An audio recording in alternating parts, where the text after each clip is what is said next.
Assalamualaikum warahmatullahi wabarakatuh. Alhamdulillahirabbil alamin. Terima kasih telah memberikan waktu untuk mempresentasikan makalah Kaidah Asasi Al-Masyaqqah Tajlib Al-Taisir. Makalah ini disusun untuk memenuhi tugas mata kuliah studi kaidah fikih. Perkenalkan, saya Yusuf Hendi Kurniawan untuk NIM 103200008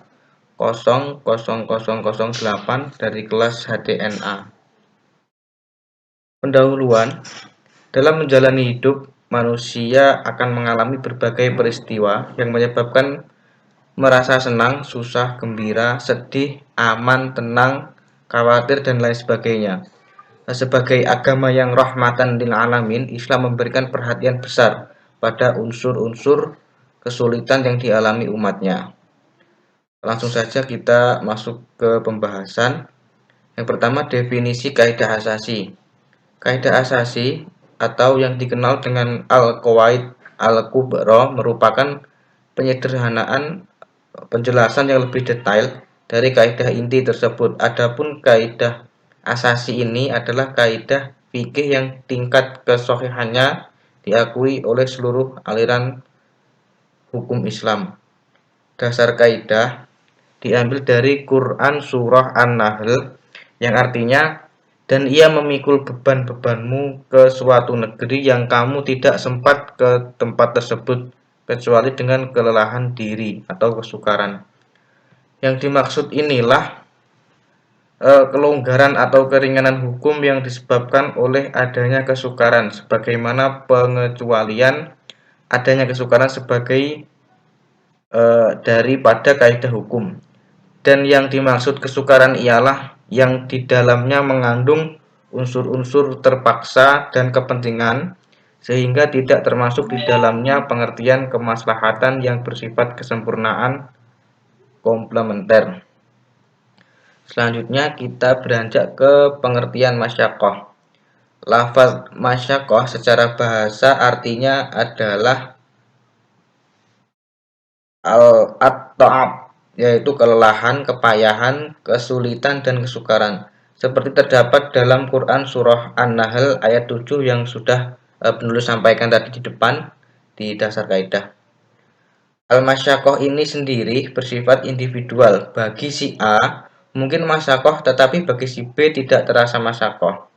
Akan tetapi ada standar umum yang sesungguhnya bukan masyaqqah dan karenanya tidak menyebabkan keringanan di dalam pelaksanaan ibadah, seperti terasa berat ketika wudhu di musim dingin atau terasa berat bagi terpidana dalam menjalani hukuman.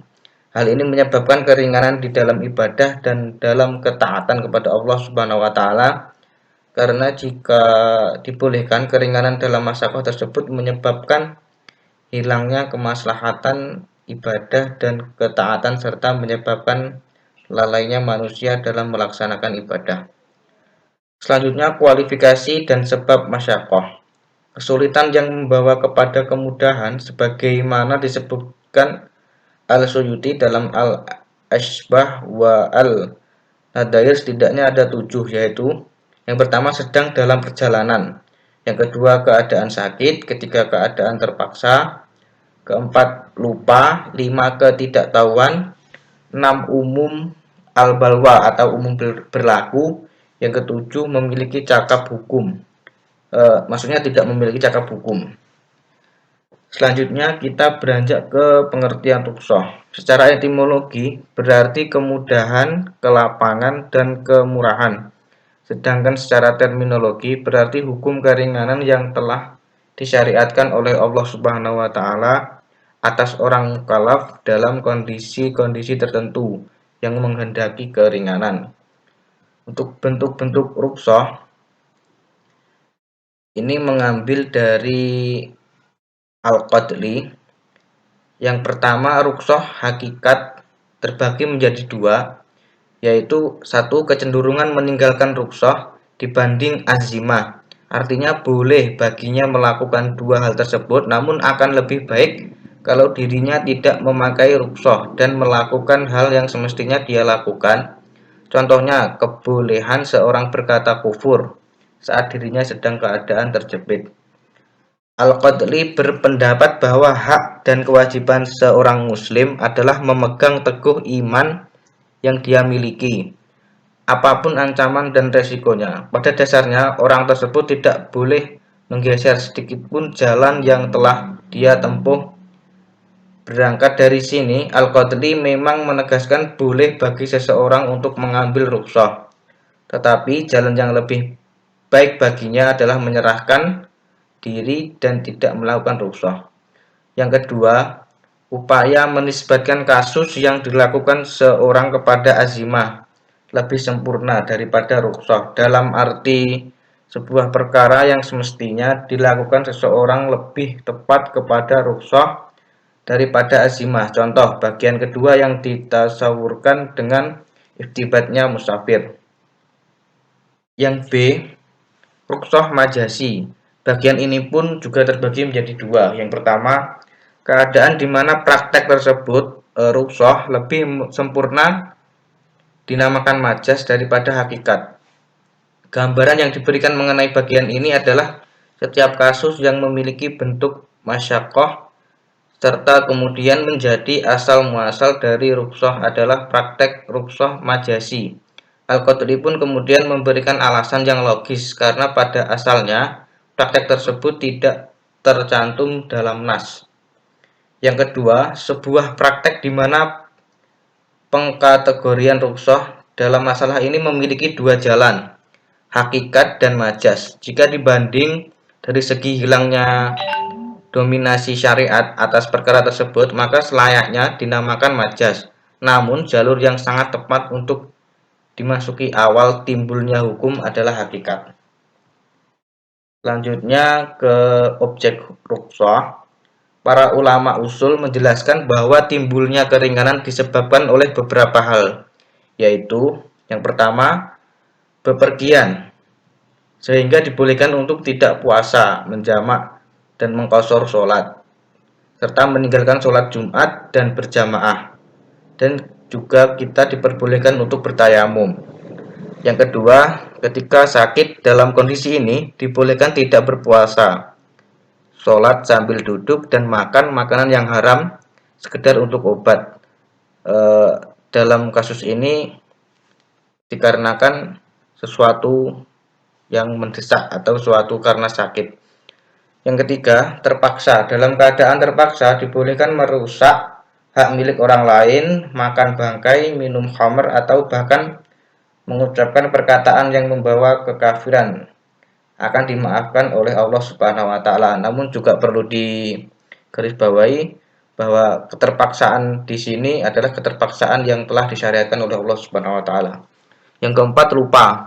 Karena lupa, maka orang makan dan minum padahal ketika sedang puasa. Nah, di situ tidak batal. Yang selanjutnya, menyembelih hewan tidak menyebut nama Allah karena lupa. Itu tidak diharamkan. Kelima, kebodohan atau jahalah. Dengan kata lain tidak tahu. Maka orang yang tidak tahu atau bodoh boleh mengembalikan barang yang sudah dibelinya lantaran terdapat cacat sementara tidak mengetahui pada waktu akad. Yang keenam, kurang mampu. Maksudnya baik kurang mampu fisik maupun psikis atau kurang mampu dalam materi. Dari sisi fisik atau psikis, orang gila dibebaskan untuk tidak melakukan ibadah. Ketujuh, kesukaran umum seperti kesukaran menghindari najis dari gemerciknya hujan akibat berlalu lalangnya kendaraan. Selanjutnya kita ke hukum rukhsah. Sementara rukhsah dalam arti hukum kemurahan dalam prakteknya terbagi menjadi 5 macam, yaitu pertama, rukhsah yang harus dikerjakan, memakan binatang yang tidak disembelih menurut syariat dalam keadaan mengkhawatirkan jiwanya. Yang kedua, sunnah untuk dikerjakan seperti mengqashar sholat bagi orang yang sedang bepergian. Yang ketiga, mubah untuk ditinggalkan dan atau dikerjakan, misalnya pelaksanaan jual beli dengan sistem salam. 4. Selanjutnya yang keempat, lebih utama ditinggalkan. Misalnya menjamak sholat atau berbuka puasa bagi orang yang tidak mendapatkan kesulitan sedikit pun. Yang kelima, makruh untuk dikerjakan, misalnya mengqashar sholat dalam bepergian yang kurang dari 3 murhalah. Selanjutnya yang terakhir, kaidah-kaidah tentang rukhsah dan contoh penerapannya. Yang pertama, kesukaran itu menarik kemudahan. Keringanan hukum akan diperoleh disebabkan kondisi suatu kondisi sulit dan sempit. Contohnya, sebagaimana nasib seorang gadis yang tidak memiliki wali atau berada jauh dari rumahnya. Pada saat ini, ia bertemu seorang laki-laki idaman yang akan mau menikahinya. Dalam kondisi seperti ini, wanita yang notabene menghadapi kesulitan diperbolehkan mengangkat orang lain yang bukan mahram untuk menjadi walinya atau muhaqqam. Yang kedua, kaidah yang kedua, ketika keadaan lapang, maka hukumnya menjadi sempit. Artinya, jika yang pertama mengatakan bahwa kesempitan akan membuahkan keluasan hukum, maka yang kedua ini bersikap sebaliknya, yakni keadaan lapang akan membuat hukum menjadi sempit dan terbatas. Contohnya ketika melaksanakan sholat, kita tidak diperbolehkan melakukan gerakan, sebab kondisi ini kita saat itu tidak menuntut dilakukannya suatu gerakan. Akan tetapi, jika gerakan itu dilakukan untuk menghindari serangan ular berbisa, kalajengking, dan binatang berbisa lainnya, maka pergerakan tersebut diperbolehkan. Dengan kata lain, sholat yang kita lakukan tanpa adanya gangguan termasuk kategori keadaan lapang atau ittaso'at, sehingga hukumnya menjadi sempit dan terbatas. Yang ketiga, setiap sesuatu yang sudah melewati batas kewajiban atau kewajaran memiliki hukum yang sebaliknya. Artinya, kaidah ini memandang sempit dan luasnya suatu keadaan akan berakibat timbulnya hukum kebalikannya. Ketika kondisi sulit berarti hukumnya ringan, saat keadaan lapang akan membuat hukum menjadi ketat. Contohnya, apabila yang asli sukar dikerjakan, maka berpindah kepada penggantinya. Contohnya tayamum sebagai ganti wudhu. Baik, selanjutnya ke kesimpulan. Al-Masyaqqah Tajlib Al-Taisir merupakan kaidah asasi yang ketiga. Dengan pembahasan kesukaran itu dapat menarik kemudahan. Jadi, dalam Islam melalui pembahasan ini diajarkan untuk paham akan keadaan yang kita alami. Allah Subhanahu wa taala senantiasa adil dalam memberikan hukum atau aturannya. Rukhsah merupakan hukum keringanan yang telah disyariatkan oleh Allah Subhanahu wa taala. Ada 3 kaidah turunan dalam pembahasan rukhsah, yakni kesukaran itu menarik kemudahan, ketika keadaan lapang maka hukumnya menjadi sempit, setiap sesuatu yang sudah melewati batas kewajiban atau kewajaran memiliki hukum yang sebaliknya. Maka dari itu, kita wajib menyesuaikan dengan keadaan kita ketika menerapkan rukhsah. Demikian, kurang lebihnya mohon maaf. Billahi fisabilil haq wastabiqul khairat. Wassalamualaikum warahmatullahi wabarakatuh.